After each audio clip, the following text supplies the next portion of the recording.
what I want to say is, through growing up, what I've discovered is that this world is a very vast, a very wonderful and beautiful one, and there are so many things to discover, but the most important journey I think all of us will go through is the journey in ourselves, to find our truth, to find who we are and what makes us happy.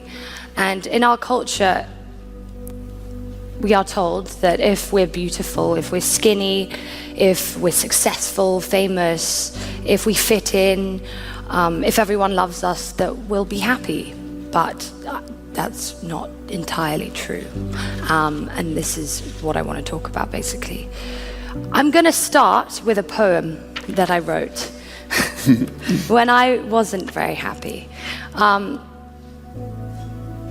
I actually wrote this a year ago, but again, as if you know depression, it comes back. It's a reoccurring thing that you can't really swat away. Anyway, who am I?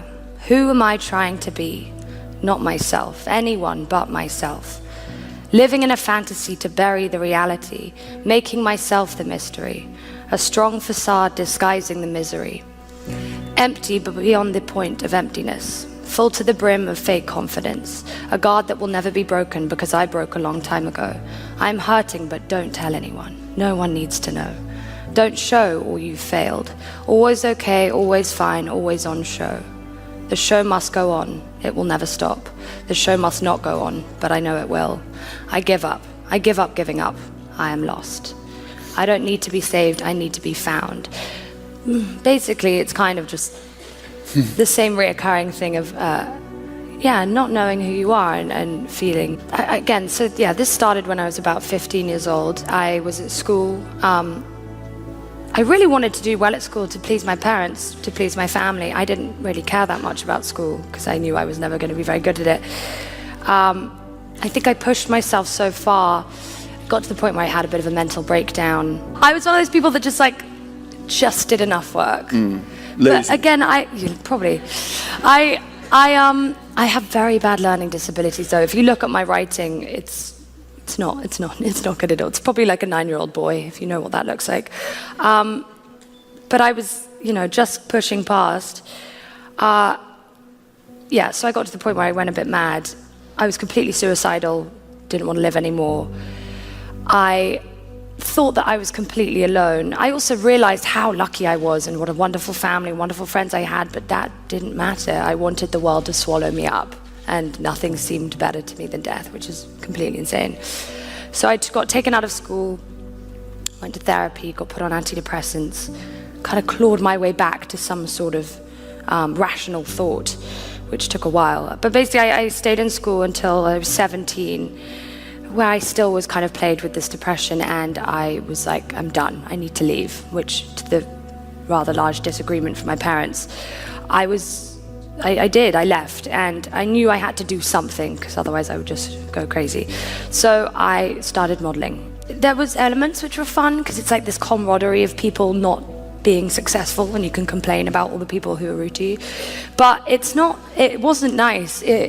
You constantly are told that you're not pretty enough and not tall enough and not skinny enough and people are better. And when you're young, you think that means I'm not good enough as a person. Like that means I'm not living up to who I should be. And you kind of get battered and bruised a lot, but then you kind of grow a bit of a skin. What were the agencies like? What was an agency like? Because I always think they're quite macabre things.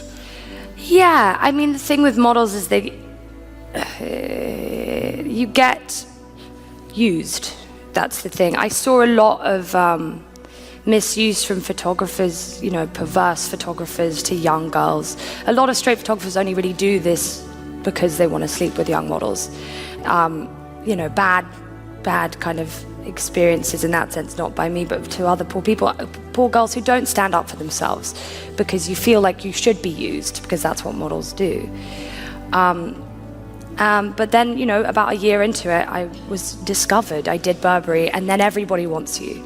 After so long of being like, nobody wants you, suddenly like, oh my God, who's that? I was like, I've met you 5 times, and I'm pretty sure you didn't want me 2 minutes ago. But cool. I had no concept of saying no to anyone, ever. And this is one of the most important show business lessons, actually, learning how to say no. Have you learnt yet? Yes. I think life, you should always experience things, but you should say no. I mean, it's more about being in control and not being a puppet is what the most important thing is. And not doing anything for anyone else apart from yourself.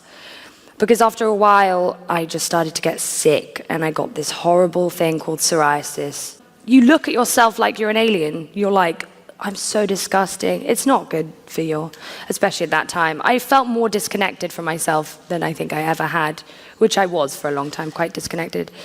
And as well... How do you cure something like that? 'Cause it's quite... Well, my agency were like, because usually you have to take time to fix internal problems, like it's food and stress, but you know, they shoved me straight into a doctor who would inject cortisone into each spot, which dyed them, but not really, and they, you know, that kind of thing. It's like all those problems I had, I feel like I masked with medicine instead of taking the time to really solve them.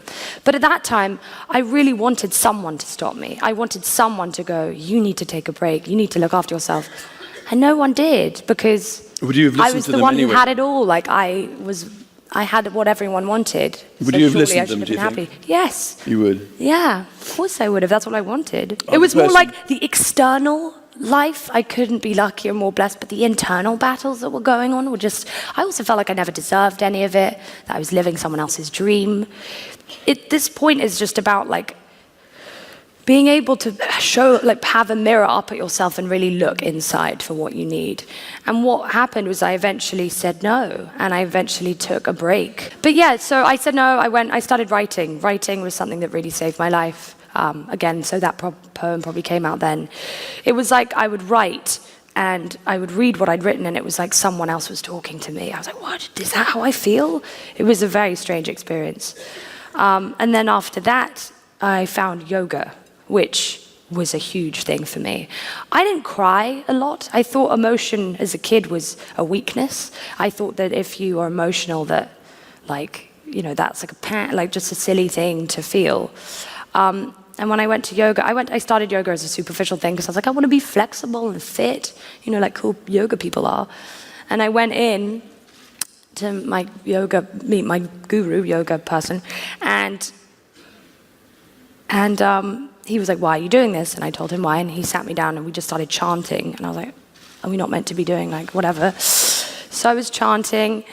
I got so angry with myself. No, God. And I broke through something and I burst into tears, which I hadn't done in years.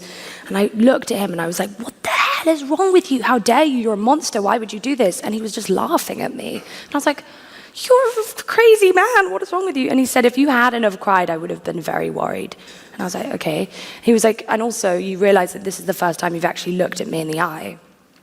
And the reason why is because I knew when I looked in his eyes that he saw through me and he knew me and it freaked me out. But till this day, I've been seeing him a lot. It's like finding people around you who have your best interest at heart. I had a lot of people around me who were just after what I gave them, not like, you know, after like looking after you and stuff. So it's about finding people who care about you and support. And again, I've now become and been able to be a support for other people as well. So in turn, that kind of goes around. When I was a kid, I always wanted to change the world, because all kids think they're going to be superheroes. But I have so many messages in terms of just young girls and how the mental illness and depression is not something to be ashamed of. And I wish at that time I had realized that other people go through it, that I can talk to other people, that you're not alone, you're not an alien. And, you know, my message has always been to accept yourself, no matter what, to love yourself, to embrace your flaws. I think flaws are the things that make us special. The cracks within us are the beautiful parts that need to have light shed on them, otherwise they're just left. And also, women are great. They're wonderful, wonderful creatures. Women are the bearer of life. And I think it took an experience of going to a talk by a woman who dealt with so much, you know, like all these women here are so incredible. Like the last talk, you know, I watched her on YouTube and it made me cry. And we witnessed these extreme experiences which happen to women, suppression and all these other things.